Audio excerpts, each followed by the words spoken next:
Alright, baby. Let's do it. Alright, what's going on, you guys? It's your boy 3 Stickity Stacks in this thing, baby, representing TKOG. And today, for the first time, I'm coming at you guys with a RIKKA SUNAVALON deck profile. But it's actually RIKKA SUNAVALON THERION. Extra emphasis on the THERION.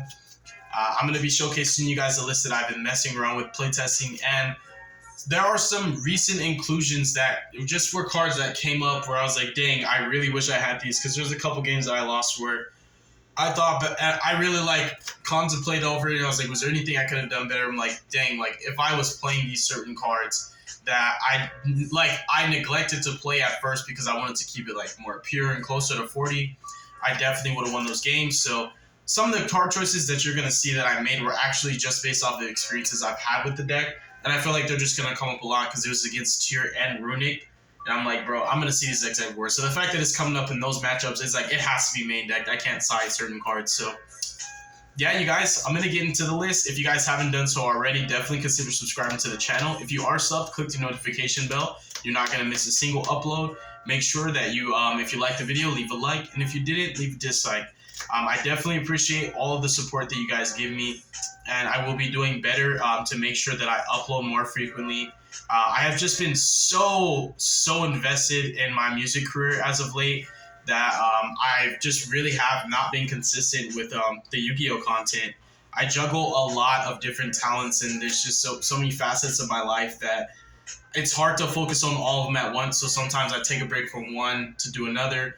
And then there's times where I go hard on Yu-Gi-Oh! And then I just really do neglect staying consistent with owning my craft, because music is life to me. It's a big passion. And once I have my mixtape and EP finished, if anyone's interested, I definitely will drop some little teasers. But I got to be careful with it because this is a Yu-Gi-Oh! Channel and I don't want to just lose subs just for putting up content that's not Yu-Gi-Oh! based. But yeah, let's get into it, you guys. Honestly, I really have been enjoying this deck. One of the biggest things for me is I have to like the deck. And when I like a deck, it's normally just because I'm having so much fun with it, or there's just so much that the deck has to offer in regards to my play style. This deck's right up my alley. It does everything that I want a deck to do, and it's also super fun. And I get a lot of wins with it. Winning and having fun to me is the #1 goal in Yu-Gi-Oh! Not just winning, because if it's not fun, it just drains my energy, and honestly, it starts to feel not like a game anymore. It starts to kind of feel like a little bit more like work, because I'm just so focused on winning, and I try not to get that way. So my biggest focus is always to just have fun, and the W's will come along. I don't take the game so serious to the point where I feel like losing affects me emotionally. The main thing is I just want to learn new things and just be as diverse and as good as I can possibly be. I don't want to be the best per se, but I want to be the best me I can be. And this deck has helped me and taught me a lot. This is a totally different deck. I've never really played a deck like RIKKA. Never really played SUNAVALON. I've never messed around with plant cards, so this is just totally a new experience for me. It's been a blast, honestly. I didn't think this deck was as good as it's going to be. High key, bro, I've been playing through so many hand traps it doesn't make sense. I've been breaking boards going second. I've just been destroying Flu with pure engine. I was like, bro, I didn't even pay attention to the fact that I could literally tribute the Berry statue with my build spell. I was like, oh, I can do that. Why am I sitting here thinking I just lost? And the deck just has such a good Runic and Tier matchup. It's very good with breaking combo boards. It's as efficient at making boards as it is as breaking boards. And that's such a huge strength that not a lot of decks have. Where your engine's so good that you can just draw only engine and still break a board going second, where you don't feel like, oh, I didn't draw a going second card, I just lost. No, with this deck, it's just so different. And going first, you have so many ways to insulate hand traps, counterplay too, counterplay. Board breakers just don't really work. Conventional, popular cards are not that good against this deck. Stuff like Dark Ruler, No More, Droplets, Spear Mode, Kaijus, Lava Golems, Super Polys. This deck either doesn't lose to them, it can play around them to such a large margin that you're just gonna still have 2 to 3 interruptions even if your opponent resolves those cards on you. It's insane. You're typically ending on a light, an earth, and a water, sometimes a win if you opened up a THERION card. And you're getting 2 traps, you're getting non-targeting spot removal, you're getting so many disruptions, and all of your disruptions are so diversified, but they also come at different points of interaction, kind of like how Tier plays on your opponent's turn. That's how this deck does. So Dark Ruler doesn't really work because a lot of your disruptions come at different points of interaction. So it's not like if you're Dark Ruling, you're really not hitting anything except a Regulus, and sometimes the Regulus isn't even there, and then a Bingo Lancer. Because I typically end on Regulus, Bingo Lancer, and Strina with 2 traps and Princess Engrave with Field Spell up. So there's just like not a lot. And I'm going to get into my reasonings on why some of the cards I play are in here, because it's not conventional to any RIKKA Sun Avalon deck you'll see, and you might disagree with some of them because some people actually don't know that these cards actually work, but they do, and I'll show you. So let's get into the starters. Then we'll go extenders, then we'll go engine requirements, then we'll go defensive cards. So, bless me. For starters, I'm playing 3 copies of Loki. I see no reason to not play him. At 3, he's the best starter in the deck. He's one of the few starters that allow you to see your entire engine. Like, post-sighting, I have a lock, which only works if I don't normal summon, which makes Unexpected Die and 1-for-1 insane. I have an Etruria Bamboo Shoot lock, and like one of the most consistent ways to access that lock is just literally off Loki. If you have a way to get Loki on field without normal summoning, you can lock your opponent out of spells and traps, which is just insane. Like, you gotta think, your inboard's already so good against combo, but when you're locking people out of cards like Mystic Mind, Talents, Super Poly, if they're playing an actual Runic deck or like Strikers, you just auto-win. Like, you have Bamboo Shoot protected by all of the other layers of disruptions you have. You can protect it from being attacked over with cards like Sheet. It's just so good. It's such a powerful inboard. And even if you have to commit your normal summon, you can still get Naturia Rose Whip out, which gives your opponent only 1 spell or trap that they can activate, which is just so amazing. So I think this deck, its inboards are so crazy that it's kind of making me want to slap myself for not even giving this a try. Because when I started playing this deck, you guys, you best believe like how I get down. When I first read Benton, I went and looked up every Light Fairy in the game. When I saw what this deck can do off of just Loki, I said, I can search any plant and special summon any plant.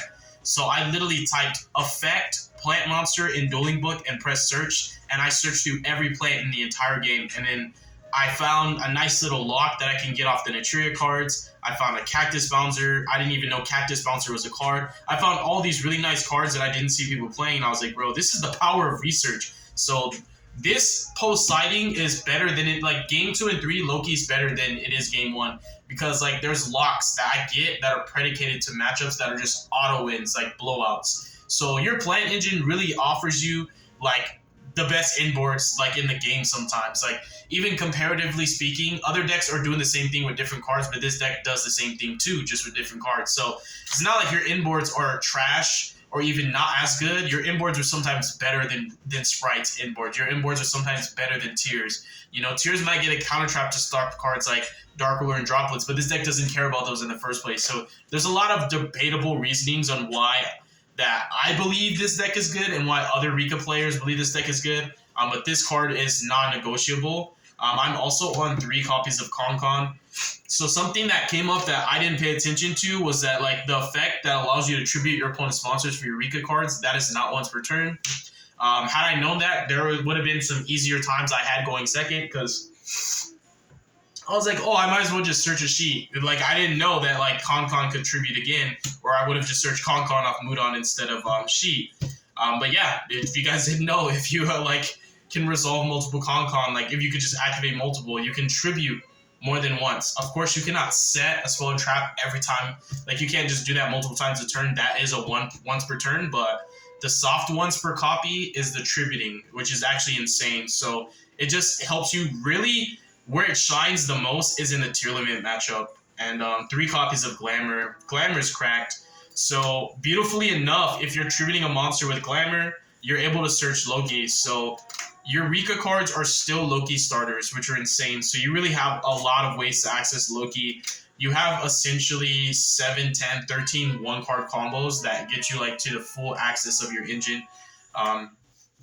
Let's layer these out right here. We're also playing 3 copies of Petal. This deck's just super consistent. I've never bricked with it. I've been drawing a little bit too much engine, which was like a great reasoning for me to experiment with 60. Because I was just like, I don't really feel like I need to take anything out. I just want to add cards in. So I actually am playing a 60 card list, and I have been ever since I built the deck. I've never had an issue with it. A lot of cards that I was going to side, I'm actually main decking them. So I'm kind of playing 2 side decks. It's like it feels like cheating sometimes. It's so good. And that's another thing that people undervalue with 60 is that they just forget, like, if your issue is drawing your side deck cards, why not main deck cards that you would side and then side deck other cards, like more problem solving cards. For the last of the starters, I'm playing 3 copies of Mudon. I'm playing 2 copies of Jack in the Hand, which is one of my favorite decks. I play some level 1 hand traps in the main deck, and then I sideboard into Droll. So, like, there's a lot of cool, like, mind games you can play with this.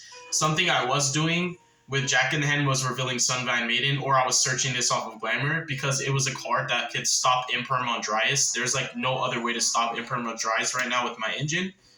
But hand traps are kind of, like, slowly declining, so I did take this out, but I feel like this was such a good tech. I didn't know why other RIKKA lists weren't playing it. I just feel like it was just too valuable as a 1-of to not play, because, like, it negates any card or effect that targets, so it even negates Solic. It negates runic cards, you know, and it also just special summons itself, so it's an extender. So, like, it's valuable, but if it doesn't have, like, the multi-facets of being able to be used going first and going second, I just don't think it's worth playing. But it is a card to consider, especially with Jack in Hand. This is just one of my favorite cards. I just love it. Again, the mind games, you can always force your opponent into giving you something you want, no matter what they pick, and that's the beauty of this card. You can even put them in positions where, like, you're revealing cards like Crow and they're playing Tyr, and they're playing Despia, and it's like they're either giving you a starter or like they're giving you a card that stops their engine on your turn.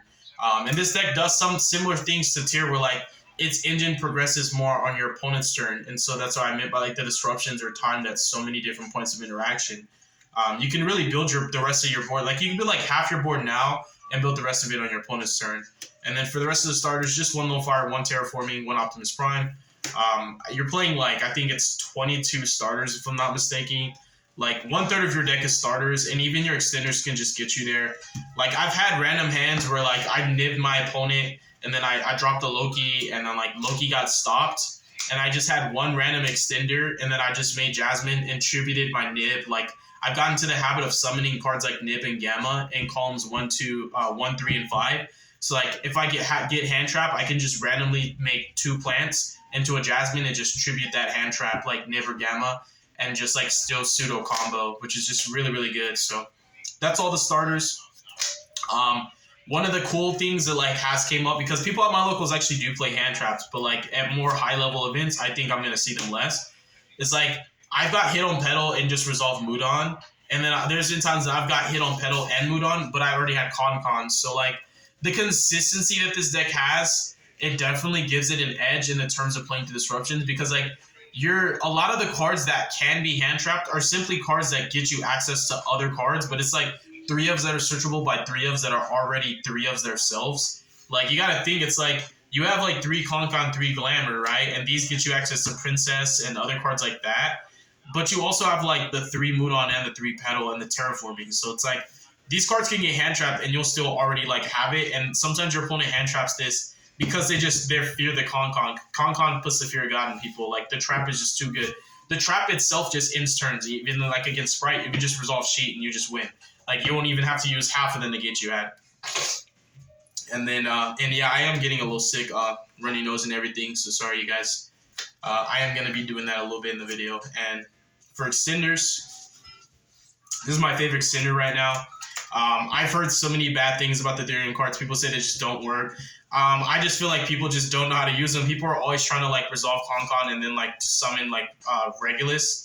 Or people are, like, plant locking themselves and then they're trying to summon Regulus. Like, with this, like, you're using a THERION. Like, all you need to do is just make sure you use the THERION cards before you resolve Petal or Con.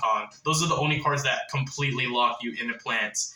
And if Princess is on the field, you can't summon anything but plants. But, like, if you're smart and you read your cards, then you know how to navigate your plays correctly. And the beauty with Lilyboria is, in my list, even if I'm plant locked, she's a crazy follow-up plus a good disruption. She's always a +1 because you're always going to pay cost with what she equipped herself with. So she's a free body. She's a free extender. She replaces herself. You can get the THERION Cross, which in the tier matchup is absolutely disgusting because you can just banish your opponent's Kid Kalos. Some people only play one, so they just lose it for the duel. I'd rather, like, the trap, most of the time I use it to banish. I don't always negate. Most of the time I banish because I already have negates. So, like, even if you're plant locked, you can just go Lilyboria as an extender and just, it's crazy. Because, like, if you open Like, if you open Loki Access plus Lily Borea, it's better than opening, like, Unexpected Die plus Con or Unexpected Die plus Mudon.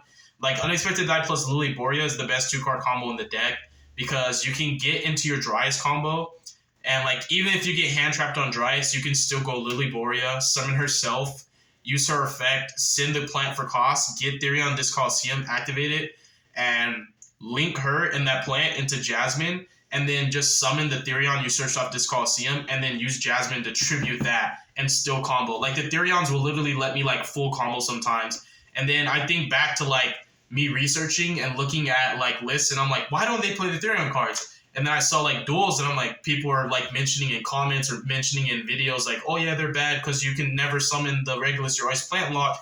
And then I actually played the cards in real life, then played them myself. I was like, you're only plant locked if you resolve, like, 2 cards, bro. And it's like, you get to choose when you activate those. Like, most of the time I'm getting Regulus. And if not, this is just literally an extender that puts 2 bodies onto the field just to play through hand traps and disruptions, and it gives me access to cross. And it's a level 8, which is another good thing because it allows Glamour to get Snowdrop and Lily. So, like, now you can go into Lily, use her as a +1, send the plant you equipped, and she's a level 8. Then you summon Snowdrop, and it's just insane because you can just Snowdrop and Lily into the rank 8. It's just so, like, bro, it's just so good. Like, it really is. Like, this engine is so powerful. There's no reason to not play it. And, like, if you're trying to beat Nib, when you go, like, into your Loki combo and summon Dryas and search your Sowing, you just summon Lily Borea, and then you just summon her equip and then send herself for cost. At the field spell, go Regulus, summon Regulus, and then you combo with the negate up for Nib. And if you have RIKKA Princess access, now you're playing through 2 hand traps with your engine, and your opponent needs a 3rd hand trap. And if that 3rd hand trap's not Nibiru specifically, there's no way that you're losing. Like, there's no way they're ending your turn or preventing your board from being made. They can have an Imperm, an Ash, a Bell. If it's anything that's not Nib, they literally have to have, like, a way to stop Lily, a way to stop Princess, which there's no other way to interact with Princess except for Gamma specifically, because she shuffles for cost. It's not like you can even Ghost Bell or Crow it. Like, she shuffles herself for cost. So it's just really, really weird to interact with this deck in hand traps. Pretty much the only time it feels okay to hand trap this deck and it's not a -1, like, it's not a diminishing marginal return, is if you're hand trapping Dryas. But, like, this is like a hand trap magnet, and you're always comboing through that anyways. And, like, the Therion card's, like, one of the main reasons why. And I'm playing 3 Disc Coliseum. Another thing that these do is not only solving the problem of me not having an Omni Negate early, and sometimes just not being able to get that Hyperion up, is, like, you have no way to, like, hit cards, like, evenly. Like, you just don't have, like, a good quality Omni Negate. Like, the plant engine has never really offered that. Post-siding, I have my Naturia lock, but game 1, like, having Regulus is super important, but also having access to Bull. Because, like, when you're breaking boards going second with this deck, you literally have no way to interact with spells and traps whatsoever. Like, if you read all your cards and look at all of them, none of them do anything in the back rows. Nothing. Like, I've literally lost to tears just because I couldn't clear freaking Sulic, bro. Like, I broke the board and everything, bro. Like, I did my best stuff, bro. Like, I literally did everything, bro. And they just had Sulic up. And then on their turn, they just, like, Sulic my freaking, where's he at? It wasn't the World Tree. They Sulic my baby right here, and I tried to RIKKA Princess to negate the tier, and they just normal summon Rhino Heart, and I'm like, bro, if that Sulic was gone, like, I could have used my Link 4 to hit whatever Rhino Heart summoned and use my Princess to negate. Like, I probably wouldn't even have to Princess negate because they wouldn't have had a way to just freely send a tier for no reason. Like, and after that, I was like, I make a solemn vow to myself, I need to play some form of back row removal, but I can't play random Cosmics and Dusters. I was like, how can my engine get rid of spells and traps? There has to be a way that I can search into my turn one combo. So I went on the database on Dueling Book, and I was like, there's no RIKKA cards that get rid of spells and traps. I'm like, there's a Sun Avalon Link 4. I've read it, and I played it for a little bit with the Link 4 that searches Sun Avalon Trap, and I was searching the Bloom, which is like a little Imperm or whatever. But you have to tribute links it points to pop cards, and that's just too much work, and that's not always going to be available to you. Like, I needed something easier, more efficient, and less resource intensive. The Therion cards. So I actually am not only playing the Lily Borea, but I'm playing Regulus for the Omni Negate. And these both are problem-solving cards. These things do stuff my engine can't do, but my engine can search them because you can access any plant through your Jasmine combo. And Lily Boria accesses these because she gets you this Coliseum. And worst case, if you're plant locked, you just search cross. This is a banish, bro. It's so broke. It's so good. Sometimes this is just like better than ending on Regulus, but like for security purposes, games 2 and 3, you're normally ending on Regulus with the bamboo lock, like with the Naturia lock. And if you had to normal summon for your combo, you're getting the soft lock of having Regulus plus Rose Whip, because Regulus doesn't negate the activation of your opponent's spell or trap. He negates the effect. So your opponent basically can't activate any spells or traps because you negate the effect of it with Regulus, and they're still locked on a Rose Whip, so they can't activate any more spells and traps that turn. So, like, these cards are just so broke. Nobody can convince me to not play the THERION cards. I'm kind of like amazed that people don't play these cards. There's just so many good applications, and your grind game's already phenomenal. But now you add the THERION cards into it. It's just like this deck's just so good, you guys. Like, it snowballs. It gets so much advantage every turn. Your inboards replace themselves. Your follow-up is so ridiculous that it's pressure by itself, just the follow-up. Like, your crackback is ridiculous. Like, even Lily Boria searching Disc Coliseum and just having her as a free body. And Disc Coliseum, next turn for, like, a Regulus, crackback. For a bull, crackback. Like, you literally... And what makes it more insane for crackback is, like, you can literally Regulus, equip Lily, and then use his effect from Lily to search another Disc Coliseum. If you had Regulus and you did it turn 1, then you activate another Disc Coliseum, and then you get Ein, and you use Ein to equip the same Lily you sent off the Regulus, then you pop and you have a negate. And RIKKA can't do that stuff. Like, they just can't. Even if these are engraved and you just use your RIKKA rank 4 to add, because she can add any plant or any RIKKA monster, you just add back Lily and just use Lily to keep equipping these from grave and gaining their effects. Like, you can, like, infinitely grind through back rows and just constantly pressure with negates. Like, I really do love my list. I have a blast playing it, and I really just love that these choices were made through experience. So, like, my losses were actually W's, because if I didn't lose in the specific ways I lost, I would not have the cards that I have right now. I wouldn't be playing them. So I'm grateful for my L's, bro, because my list is way better. And then 3 Princess, like, literally, it's the same logic with the THERION cards. This card's just so broken. Like, most of my combos, I have 1 in hand, and then I leave 1 detached off the Strena. So, like, on my opponent's turn, and I have, like, crackback. So, like, you always want 2, because just in case your opponent has, like, a high impact, you save it on your turn. And if they don't use it, now you have 1 on your opponent's turn and 1 to start your turn off. Like, I've even had it where, like, my opponent will try to, like, bail or DD Crow my pedal, and I had the Princess up, and, like, I had what's it called, the Teardrop. And, like, I'm summoning pedal and Fraser trying to stop it, and I'm just like, Princess negate. Tribute my Teardrop, summon Petal, and then I Strena to bring back my Teardrop, because I actually properly summon my Teardrop. I don't really summon her off Strena. So it's like, it's so good. Like, these are just, and this is a free body. It just summons for no reason, just because. So that's all the extenders. You play 12 extenders, and then the 3, like, kind of bricky one-ofs, but they're not really bricky because most of your combos always get access to Lily. Even your RIKKA cards get access to Lily, so, like, you always have access to these. You just hate accessing Lily off of Glamour when you set it off Kong because you're plant locked. But even then, your Lily is either crackback pressure plus a free body, so it's just a +1 for follow-up 2 getting Disc Coliseum, or it's an interruption searching the trap. Like, this is so... I'm going to preach about this card, bro. Like, Lily is just so broken in this deck. And then my defensive cards...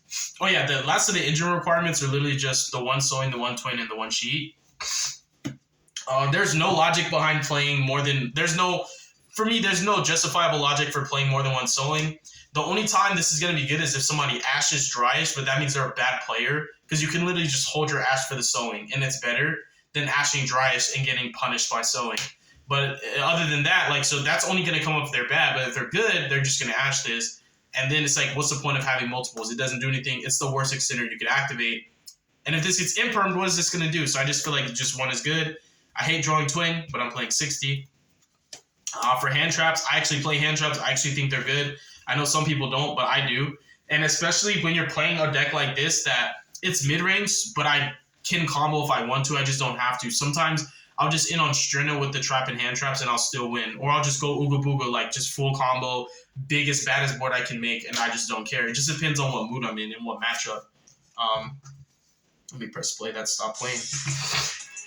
But I think these are always going to be good no matter what the matchup is. I think that Nib, Gamma, Imperm, Valor, Ghost Mourner and Ghost Spell are just the best hand traps you can play this format. I don't really like Crow that much. I don't really like Ash. I like multifaceted, multi-application, like multi-purpose cards. And a majority of my hand traps outside of Valor can actually be used even if I draw my 6th card. Like Gamma, if my opponent ashes my Glamour, or tries to negate Kong, because Kong will tribute their cards for cost. If I'm activating, like, people literally negate Unexpected Die. Like, people will literally use the freaking Tier Limit Fusion to negate Unexpected Die, and I'll just Gamma that hoe. And then Gamma's just free real estate because, like, now I have free zones, free bodies that point to zones where Jasmine will point to. Like, even with Ghost Spell, like, Ghost Spell playing into Runic and Tier Limit boards, like, you can always Ghost Spell because they're going to interact with you on your turn, and they're going to trigger effects that you can Ghost Spell. So its applications are offensively and defensively, playing into boards that are established or preventing them from happening. Same thing with Mourner. People are going to be summoning cards in your turn, whether it's via Sprite cards or Runic cards, Tier Limit cards, Bystead cards, you know, like, and Bell's also really good because even though your deck's not really going to give your opponent food for Bysteads to eat, they can just banish from their own grave to just summon big bodies to try and, like, crack back. And you can always just Ghost Spell whatever threatens and set them a turn behind. So if you draw a Nib plus any hand trap with this deck, it's really insane. Because you can just Bell anything that puts out Lulucaros and still nib them. But regardless, with Bell out of the equation, all of the other hand traps I play are all effect negations. So if I draw Nib plus another hand trap with this deck, the whole board's not getting made. And that's how I designed it. That's how I like these. And, like, because my inboard can be achieved off one card, if I have 4 hand traps, it's GG no re. If I have the 2-card combo that gets me the Therion Cross plus Regulus plus my full inboard, and I have 2 or 3 hand traps, it's GG no re. So it's just, I just like hand traps in this deck. Like, I don't want to play board breakers. I just want my boards, like, I want these cards to be able to reinforce my turn 1 board, making it better than it is, which they're already insane. Like, I've never really had my board broken, except the first game I played with this deck. And I was stupid, and I played a super point because I ended on Strina plus Teardrop, 2 water plants. I was like, wow, what did I do? What was I thinking? And that was the only time my board got broke. But other than that, like, the boards just don't get broke, and the hand traps just make it nearly impossible. And then going second, hand traps are actually good. If you draw them in multiples, hand traps are good. And even if they don't stop the turn, all I care about is just hitting the card that threatens me. If I can negate Kid Kalos, I'm like, bro, I just feel like there's a lower probability of you ending on multiple traps and still having a good inboard. Same for Runic. Like, if they can't put up red, you know, early and they're just resolving Gigantic, like, I've had a lot of experiences against Runic where I just hand trap Gigantic and they just pass because, like, I don't know why. They just don't really open that crack all the time. The extra deck, 3 Dryas. One of the main reasons for playing Lone Fire is one of the main reasons for why you're playing 3 Dryas. The first one can get stopped and you can still Jasmine in, like, especially if you have, like, a Lily Borea. Lily Borea equals 2 bodies. So you can still go Lily Borea, send off whatever you're going to do, and then, like, add, like, a Therion monster, then, I mean, get the fill spell, get a monster, then use Lily Borea plus the Dryas to go into Jasmine, like the negated Dryas by, like, Imperm or whatever, and then summon the Therion that you search off the fill spell to the zone Jasmine points to, tribute it off, because she tributes any monster that points to her, and you can summon Lone Fire, tribute her, and then bring out another seed, and that's where you need the other 2 Dryases for that specific interaction. Even going second against cards like Sulik, it's super important. Or, like, if they red and don't negate and destroy. Or if they do, you can still put a lot of bodies. Like, the deck just has so many extenders. You pressure so well. Thrasher healer. Like, I sometimes wish I had the second healer, like, but Thrasher does sometimes come up, and I ain't gonna lie, bro. Like, you be nice with the Melius, man. And then we're playing 2 copies of Jasmine, 1 Peony.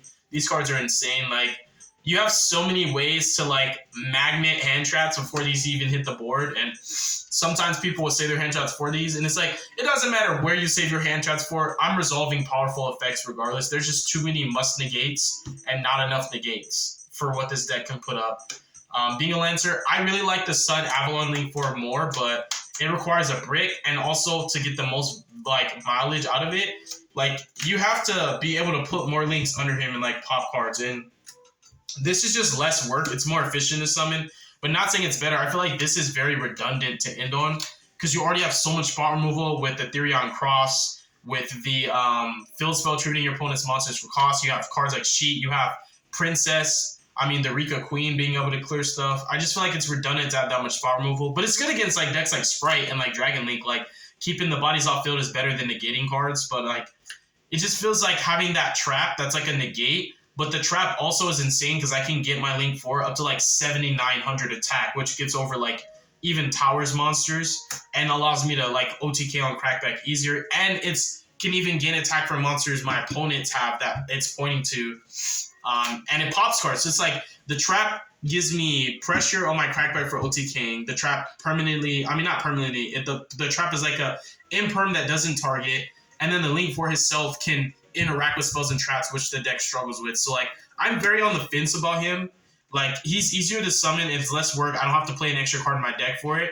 But like for that one extra card, which I have tested it, you know, you get so much more value as like another plant Link 4 that you can play alternatively for him. So there are times where I just feel like the Sun Avalon Link 4 is better. He's just easier to make, and because of that, like he's gonna come up more in the sense that you're gonna be able to make him more often than you will be able to make the other one. Because the other one requires only links, and like when you're playing through Turbulence, you can always just like Melius into him like just so freely, and it just flows so naturally, and it's just easier to do. But the other one, like it's harder to do, especially going second. And that's like where it's not that this card's better, it's just like the requirements to make him more efficient to play. And that's the only reason why I chose him over the Sun Avalon one. And then the 3 Strenna, I never play less than 3. She's baby. Like she is my baby. And then I always properly summon Queen so that Strenna can actually bring her back from grave. If you summon her off Strenna, like then you have to Strenna this back to summon it off Strenna. And it's like you can properly summon it so easily because Snowdrop can just make everything level 8. And then this card, I wish this was a rank 8 because I would properly summon this. Then I would have an infinitely recurable, in theory, like negation. And if you summon this turn 1, it can't negate on your turn, but you summon it turn 1 specifically to like put a spell under it for like Mystic Mind and talents and stuff like that. But that's the deck profile, you guys. Really hope you enjoyed it. Thank you so much for watching. God bless you. Make good choices. Don't hurt your brain cells. Stay tuned for future content. If you guys want to see me playing this deck in action, I am going to be taking it to locals actually tomorrow.